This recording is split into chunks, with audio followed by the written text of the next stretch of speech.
The statistics of breast cancer can be frightening to every woman. All women are at risk. The risk grows with age. We do not know what causes breast cancer or how to prevent it, but we do know there is hope with early detection. Well, the significance of breast cancer is that about 1 out of 8 women develop breast cancer in their lifetime if they live long enough to age 85. The risk of breast cancer increases as women age. So as our population is aging, we are seeing more and more breast cancers that are occurring. The progress is basically related to early detection with mammograms. Early detection is the idea behind the mobile mammography van of the Milwaukee Breast Cancer Awareness Project. Funded by the city, state, and Instrumentarian Imaging, it's aimed at low-income, uninsured, and underinsured city residents. The mammograms are free for those who meet the guidelines. The van takes its mobile equipment and tips on self-examination into the community, allowing the city to get services to women where they live and work. A standard mammogram consists of taking 4 views for an average-sized patient, and the 2 views we do are called cranial caudate and a medial lateral. The cranial caudate, we're going to place the breast right in the middle of the plate, and we're going to add compression, like so, and we have to make sure that the breast is taut enough between this paddle and the plate so that we don't get any motion on the film. It's going to be uncomfortable, but if you're in a lot of pain, if for some reason you have any pain to the breast, you let the technologist know and we can alleviate the pressure within limits, okay?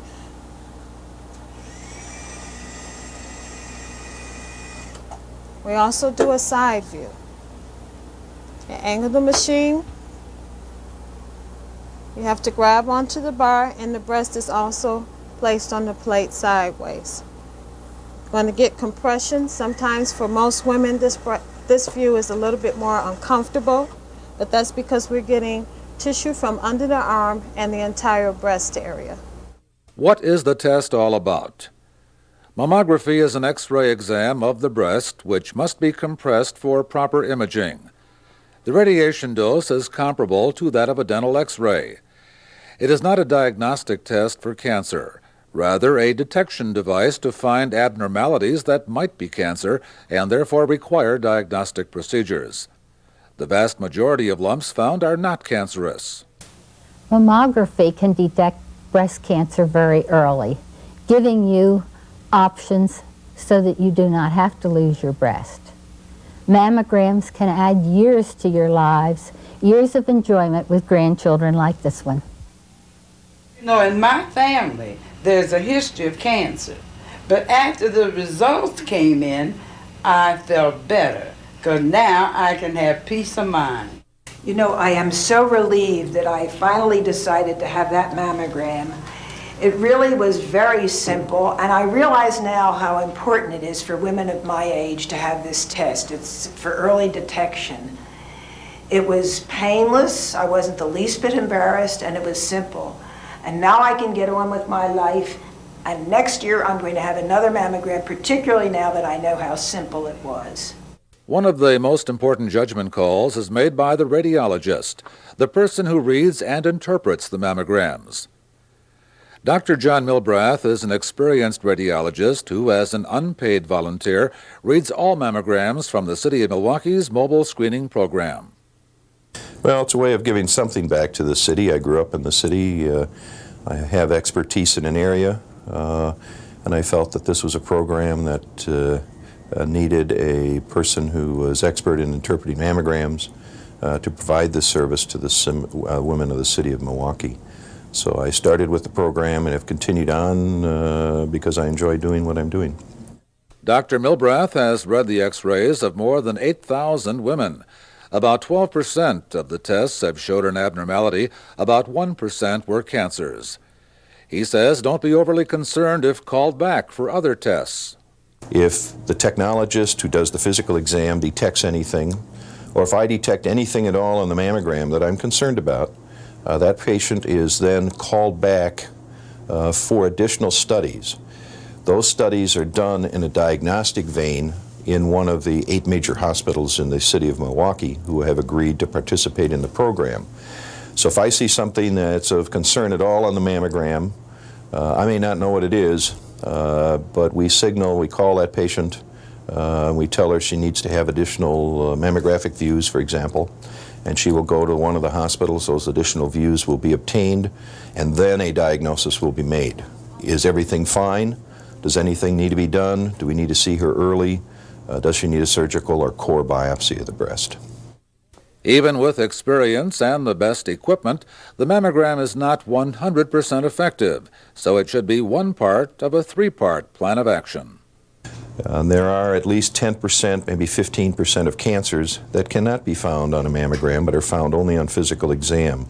So a patient needs to have a good mammogram, a good physical exam, and we recommend annual mammograms beginning at age 40.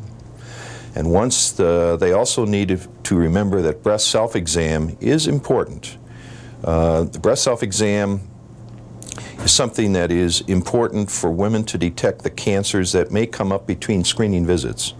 The pink ribbon has become a symbol of breast cancer awareness and a centerpiece of many activities during October, Breast Cancer Awareness Month. Volunteers from the American Cancer Society provided some 100,000 pink ribbons for hundreds of area churches and synagogues for Pink Ribbon Week. The new project, like others, is meant to remember those affected and emphasize the importance of early detection. Well, I think over the years the awareness has increased for breast cancer. Breast cancer has come out of the closet and more women are becoming aware, but anything that we can do to move that even further certainly will be a benefit to women. Another important benefit to a woman with breast cancer, speaking with other women who are survivors of that disease in support groups like Reach to Recovery. So we're the hope for the future for these ladies, that we look normal and we act normal and we have full-time jobs, we raise our families, and it doesn't have to be the death sentence that it was many, many years ago. Volunteers for the program, now in its 25th year, meet with women before or after surgery, trying to turn a negative into a positive. They can view us as people who have been in their shoes, who have had surgery, and who have continued on to fulfilling lives. And it gives them hope that someday they can reach that point also, because they know that we've been through the surgery, the pain, the treatments, and we can really address their issues and their needs. To say a mammogram won't hurt a bit may not be true, but Milwaukee health officials say it is true that this critical cancer screening device could save your life. So with your doctor, set up a plan of action that will include a physical exam, mammography, and self-exam. The most successful method of treatment into the near future remains early detection. The progress is basically related to early detection with mammograms. We've had some progress in treatment. Today, most breast cancers can be treated without removal of the breast, and a high percent of breast cancers are 100% curable. So breast cancer today is one of the cancers that, in contrast to 20, 30 years ago, it's one of the cancers that can be found early with the mammogram in general, can be treated without removal of the breast, and women can continue right on going.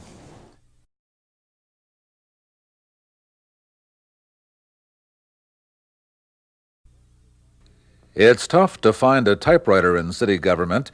The norm is computers, interlinked with other computers, databases, email, and other technologies. Those systems have increased efficiency within government.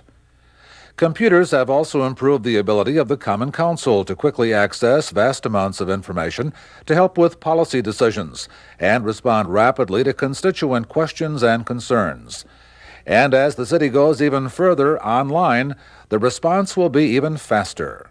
You'll still be able to get the information the old-fashioned ways, by calling up or stopping by at an office, but there'll be a new vehicle, a new means available, and a faster means, where one who has access to a computer terminal, whether they have one at home or whether they go to the public library, or whether it's a student in the schools who needs certain governmental information, will be able to access it much more quickly. And there'll be a lot more of it available. As more and more information within city departments is being put onto computers, it will then be able to be accessed through computers. Policy guidelines on the use and public access of government electronic technology are being developed by the Common Council's Information Policy Committee. Chaired by Alderwoman Lorraine McNamara McGraw, it has some specific assignments. What we're trying to do is to implement technology that's sensible, that's effective, that's inexpensive, and that's available, not just to larger institutions and institutions that can afford it, but to everybody in Milwaukee who wants to go into a library, who goes to school. The schools are linking up with us in this technology. We're looking at alternatives such as coming in through the internet as a point of access, direct dial-up into City Hall computer systems, computer monitors being available in the public libraries that allow you to get into governmental records or governmental systems. Information kiosks have been tried in various cities where you put computer terminals in places where the public gathers, such as malls, that allow you to get information about your government and communicate with public officials, as well as terminals right in City Hall, that if somebody is in City Hall, they could walk up to a terminal and get information themselves, get a quick printout of information that they may need for their own purposes. As the city decides how best to handle the new technologies, officials must look at coordinating the computer network within government and providing electronic information to the public, two separate policy considerations. How we owe the public access and how do we get our information to the public. But along the same lines, we're an internal system here as a city government that also needs to be able to communicate with each other. So that's one piece. It's the internal piece, the piece that lets me get on my computer and access building inspection records, for example. If a constituent writes me or calls me or emails me that they have a problem with a house, I can get on my little internal computer and access records that are electronically available, and that's very good. It's something that the CityNet, the internal system, has worked on. The other piece of our policy group is to talk about ways that we reach out electronically into the community, and our main tool in that respect has been OmniFest. OmniFest is a community computer bulletin board service, sometimes called a freenet or free network. Information on city government is provided to the network by the city's Legislative Reference Bureau. OmniFest, Milwaukee's FreeNet, is operated by UWM's Center for Community Computing. And generally, FreeNets are inexpensive or free. In our case, OmniFest costs $25 a year to subscribe, although that fee can be waived by checking a box on the subscription form if it presents an economic hardship. There's a lot of Milwaukee government information on OmniFest, including a history of the city, phone directories for officials and departments, legislative actions, city job information, and the Channel 26 schedule. Anyone can access OmniFest with a computer, a modem, and communication software. If someone does not have a computer in their home, they can walk into any Milwaukee Public Library and use one of their public access terminals to dial into OmniFest. If you do not have an account on OmniFest, you can log in as a visitor. And visitors are able to dial into OmniFest and access pretty much all the information that is on OmniFest. Government information is now available from more sources than ever before. And with the continued development of computer-based communication, expect even more dramatic changes in the way the city of Milwaukee communicates with its residents.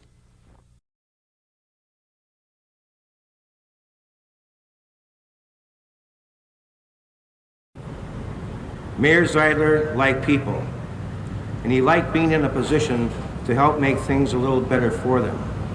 Not even his most outspoken enemies dared dispute his deep concern for the welfare of the people of the great city of Milwaukee. With his wife at his side, former Mayor Frank Zeidler was honored last month with ceremonies dedicating the Frank P. Zeidler Municipal Building. Built during his tenure directly east of City Hall, it houses the Departments of Health, Public Works, and Building Inspection, those public service programs he believed are so important to the people. Frank Zeidler's name is on this building, which is a working building of city government, one that people visit on a regular basis. Frank Zeidler is an inspiration to all of us. His life continues to be one filled with contributions to the city. Zeidler presided over the city during the time of its greatest growth. But as he has so often, Zeidler is still a familiar face at City Hall and in the community, downplayed his role. Little did I think when this building was being put up in 1958 and 59 that it ultimately would bear my name. I felt that when Mayor Nork was just announced that the building was bearing my name, the building shuddered a little bit. At the age of 83, Frank Zeidler still lives in the central city, surrounded by books and mementos from the past, but still very much involved in Milwaukee's present. He has an exceptional memory of the city's history, is a storehouse of facts and figures, names and dates. During a recent visit, we talked about the renaming. Well, I was astonished that the mayor and some aldermen would name the building after me. It was built in my administration, but really paid for by the taxpayers. Nevertheless, it's a very high honor to have it. And as he did during the dedication ceremony, Zeidler seemed more anxious to talk not about himself, but about the contributions and accomplishments of others. It's a historic American tradition, you know. And in some cases, there are people who should have facilities named after them that aren't, like Zip Morgan, Harold Morgan, one of the greatest trainers of kids on the playgrounds in the Milwaukee school system. There's no playground named after him. There is a playground named after his boss, Dorothy Endress, but none after Harold Zip Morgan. And how about Frank I like Zeidler? to see that. Does he fit in that Well, no, I'm not. I grew up on the playgrounds of Milwaukee, the Milwaukee Public School playgrounds and Merrill Park playground. But, and usually a person has to be dead sometime before they think of memorializing him. Well, they must have thought pretty highly of you then. Well, the mayor and some councilmen did. And, I hope their confidence is not misplaced. In other words, I now have to be even more of an exemplary citizen than before. Zeidler is the 14th of our 37 mayors to have something named after them. Most people are acquainted with Meyer Festival Park along the lakefront, named for Henry Meyer, father of Summerfest, mayor for a record 28 years. Zeidler Union Square at 3rd and Michigan, named for Frank's brother, Carl Zeidler, our original singing mayor who was killed in World War II. That high-rise span called the Hone Bridge, named after socialist Daniel Webster Hone, who served as mayor for 24 years. Our first mayor and a founder of the city was Solomon Juneau. Among things bearing his name, the lakefront park, a high school, and the massive bell in the City Hall tower. Another founder, Byron Kilborn, has a park, elementary school, and an avenue to keep his name alive, and like Juneau, a hall in the Mecca Auditorium. Walker Street and Walker's Point bear the name of the founder of the South Side.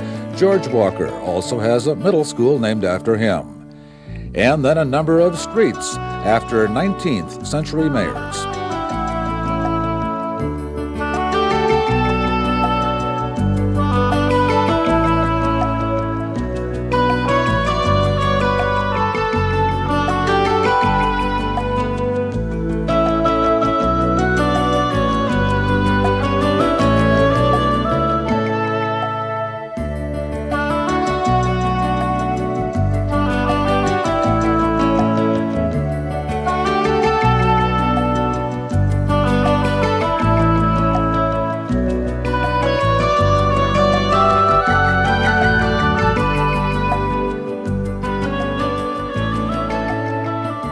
And now the Zeidler Municipal Building.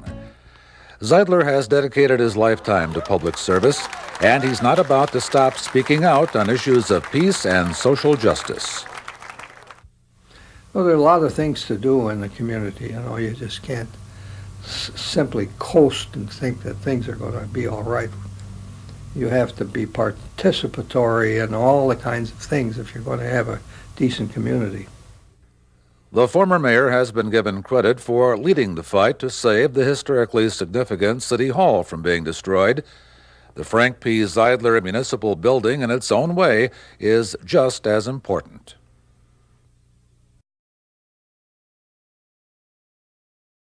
The City of Milwaukee has had a written code of ethics since 1974, a board of ethics since 1977. The City of Milwaukee has long had a reputation for good government, clean government, ethical government. And in fact, the city back in 1972 or 3 was one of the first in the nation to be interested in and try to enforce and create a code of ethics for its employees and for some of its appointed officials and some of the people on various boards and commissions, because they were concerned then and aware then that good, clean, ethical government is something that can slip away if it's not tended to, and they wanted to be careful to tend to it. The mayor is covered, so are members of the Common Council, other elected officials, and department heads. In fact, all city employees are covered by the Code of Ethics, which defines standards of conduct and conflicts of interest. It's based on some simple concepts. Don't accept anything of value which could appear to influence public duties or appear to be a reward for actions taken. Don't use your position or privileged workplace information for personal gain. The City Code is explained, interpreted, and occasionally enforced by the Board of Ethics. 7 citizens serving without pay who must also have no conflict of interest with the city. Board members are appointed from 7 specific community groups. I want to do this activity. Will I violate any codes if I do this? And it be a confidential opinion that we render to them. As I tell people who come to us, I don't want to be tomorrow's headline. I don't want you to be tomorrow's headline. If you come now and talk to us in confidence, we would be able to render an opinion to you in confidence, and then you can conduct your activities accordingly. We get questions about my family's company wants to bid on a contract for some either services or goods that the city is interested in. Can I do that? We get questions about, a lot of questions about, I want some outside employment outside of my city job. Can I do this work outside of my city job? We're very careful to make clear to the individual asking the question and to anybody else that each individual circumstance, each individual case, if you will, there are qualities and characteristics that are very specific to that case. The second responsibility of the Ethics Board is to respond to specific complaints about violations, including questions from any private citizen. We've been very fortunate that we've not had any complaints outside of those that the Ethics Board itself has initiated. And that has been true for about 6 years now. Board-initiated complaints are the third major responsibility, primarily involving those who fail to meet the annual deadline for filing a statement of economic interest. The form is required of about 600 specified city officials, candidates for public office, and citizen members of such groups as the Plan Commission, the Board of Zoning Appeals, and the Historic Preservation Commission. Which indicates their income, their source of income, their family's immediate family source of income. If they have any investments, they list in broad categories those investments, any other ways in which they earn money or have money come into their household. And part of that has to do with engaging in the public trust. If they're involved with spending taxpayer dollars, it is the City Council's opinion that the taxpayers have the right to know where it is they get their money.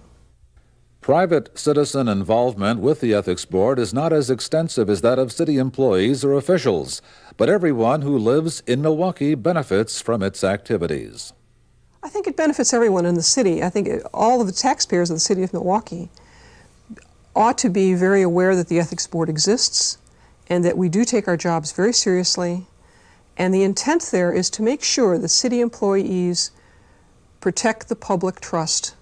The City of Milwaukee residents pay a lot of money in taxes, and a lot of that money gets spent back for those city residents in city services. But there are opportunities in there that city trust could be violated, and it's our job to protect that trust.